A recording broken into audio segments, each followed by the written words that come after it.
Olha, eu tenho também a mesma preocupação que deve ter hoje todo o povo brasileiro.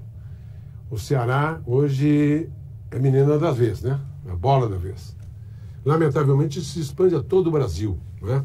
Nós temos incidência no Pará e nosso governador agora acaba de solicitar também força de segurança para apoiar. Mas a gente precisava discutir um pouco mais o que está ocasionando tudo isso. O que ocorre que esses eventos, né, se dão em todos os lugares. Essa rebeldia, essa criminalidade absurda. Rio de Janeiro é uma guerra civil permanente, não é, Juliano? Rio de Janeiro. Na Força de Segurança, intervenção federal, não é? E há muito tempo, e agora na campanha política, eu dizia o seguinte: nós temos que começar a trabalhar na prevenção e na punição do criminoso. Então, como é que é a prevenção?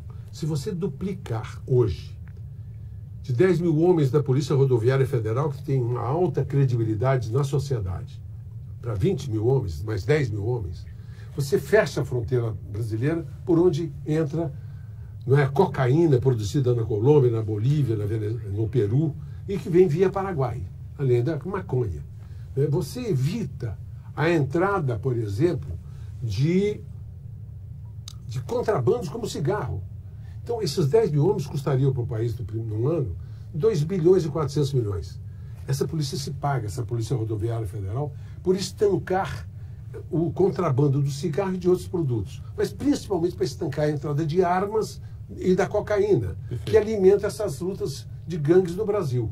Não é? Mas, além disso, logicamente, o policiamento nas rodovias federais, seja para roubo de carga, seja pela incidência de acidentes por embriaguez ou por excesso de velocidade, a Polícia Federal se remunera, se paga. É o melhor investimento. Não é a despesa de pessoal, é investimento numa área extremamente importante para inibir a criminalização. Por outro lado, nós temos que convir de uma coisa: a madrastra do crime no Brasil e no mundo é a impunidade.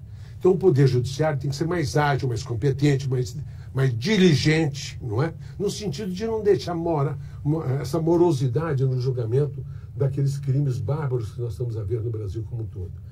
E aí entram outras questões que não se restringe a essas situações. Nós temos que também, como disse Darcy Ribeiro, e agora citado pela presidente do Supremo Tribunal Federal o ano passado, Darcy Ribeiro, há 20 anos, disse: ou nós construímos escolas hoje para tirarmos nossas crianças da rua, ou vai nos faltar daqui a 20 anos dinheiro para construir presídios. E parece que ele estava certo, né, deputado? Estava certo, citado pela ex-presidente do Supremo Tribunal agora, este ano passado.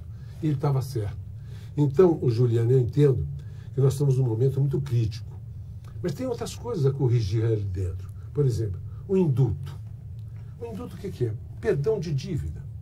E o presidente quase assinou até um decreto, não é?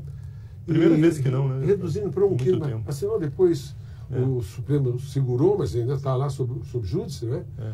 Foi pedido vista por um membro do Supremo, onde ele reduz para 1/5 da pena cumprida por crimes não violentos. Mas qual o crime mais violento do que a corrupção? Que saca bilhões dos hospitais, das nossas escolas, não é? Então, acaba matando muito mais gente, né? Muito mais gente. Estrada esburacada, enfim. Não é? É o pior dos crimes, né, Juliano? Então, eu quero dizer que nós temos que pensar que o indulto, que é um princípio constitucional de ação exclusiva do presidente da República, isso tem que ser extraído da Constituição. Está lá no artigo 43, inciso 11 ou 12, me parece. Então, nós temos que excluir isso da Constituição. Então, eu vou estar aqui agora, né, como deputado federal, ainda cumprindo como suplente de deputado federal esses últimos dias de mandato, não é? E quero dizer que eu quero dar minha contribuição com projetos de indicação, com projetos de lei, com emendas constitucionais que possam fazer avançar a condição de um Brasil melhor, que nós todos esperançosos estamos, não é? Tendo votado ou não no Bolsonaro, a todos nós brasileiros, na renovação de um governo, nós todos nos alimentamos da esperança, não é? Então eu quero fazer sugestões ao ministro da Justiça sobre a duplicação da população de policiais rodoviários federais. De 10 mil, não sei nem se tem 10 mil hoje, viu, Juliano? porque o ano passado devem ter se aposentado uns 2 mil. E não teve nenhum concurso? E não, tem concurso ainda. Correndo ainda, já na validade. De 2014 ou 15, me parece, que ainda não foram chamados. Tem que chamar urgentemente e abrir novos concursos, não é? Isso. Eles se pagam, sabe, Júlio? A rodoviária, né? Isso seria extraordinariamente positivo. Polícia Federal também. Também. Porque a Polícia contingente Federal, menor ainda, né? Menor ainda, muito menor. Bem menor. E precisa mais gente, não é? Ou então você pense numa polícia específica de fronteira, não é? Você pode apartar da Polícia Rodoviária Federal e da Polícia Federal e criar uma terceira linha, né, para policiamento apenas de fronteira, mas tem que ampliar o policiamento da Polícia Rodoviária Federal, contingente. Nas rodovias federais do Pará, você não encontra Guarda Federal. Você vai na Belém Brasília aqui, você não é parado, vai 20 vezes, você não é parado nenhuma. Não sei se em 100 você seria consultado. Então nós precisamos, porque não tem policiais, não é incompetência deles, é porque não tem policiais, está faltando gente. Claro. Né? Então nós temos que realmente reparar esse prejuízo. E o melhor é você conter a entrada da droga. Então segure a droga lá fora, segure a arma lá fora, segure o contrabando que fere a economia nacional e que vai permitir pagá-los até, não é isso? E com isso nós vamos ter uma mudança no processo. Uma outra, logicamente, ação preventiva com relação à criminalidade é voltarmos e nos lembrarmos do Darcy Ribeiro. Vamos construir escolas. Claro. Não é? Mais escolas. Tirar a nossa criança da rua. Dar a ele a oportunidade da educação. Agora, estou aqui também não restrito a essa questão da segurança, não é? Eu trago comigo outras preocupações, quero ver se visito ainda o Ministério da Agricultura, para lá na Secretaria Fundiária, que trata da questão fundiária, discutimos um pouquinho o valor da terra nua, que pauta as regularizações fundiárias de projetos de assentamento ou de áreas de que diz respeito ao terra legal.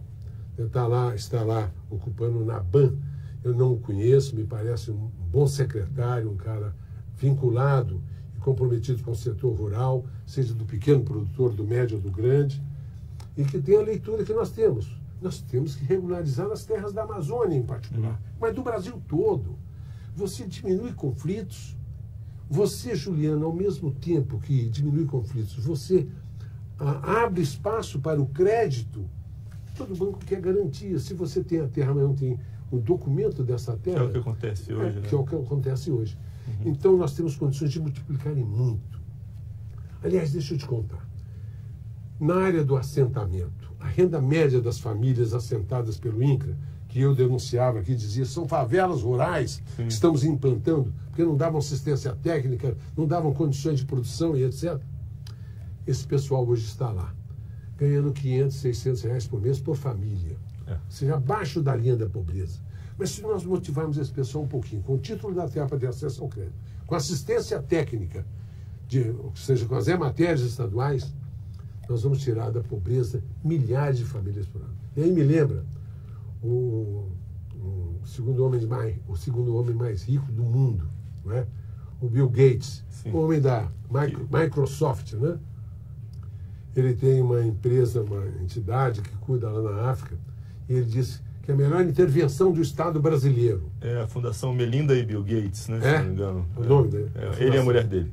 Formidável. Ele disse uma coisa interessante. Se a melhor intervenção do Estado para a redução da pobreza é investir na produtividade agrícola. E ele continua. Intervir nas outras áreas é importante, sim, mas nada mais importante para a redução da pobreza do que investir na agricultura. Com isso, nós tiramos da pobreza milhares de pessoas, na verdade. E lá no Pará, eu fui secretário de Agricultura agora 1 ano e 2 meses lá, tive a oportunidade de conhecer o potencial extraordinário do Pará. Eu costumo dizer que no Brasil nós somos o melhor, nós temos a maior potencial. E no mundo não tem, se fosse o estado do Pará um país, não teria país melhor para se produzir. Chuva, clima quente, não tem geada, não tem nenhuma alteração, não tem nenhum tremor de terra, terras férteis, a distribuição das chuvas um período de 8, 9, 10, 12 meses, microclimas para produzir o dendê, por exemplo, que é mais exigente, não é?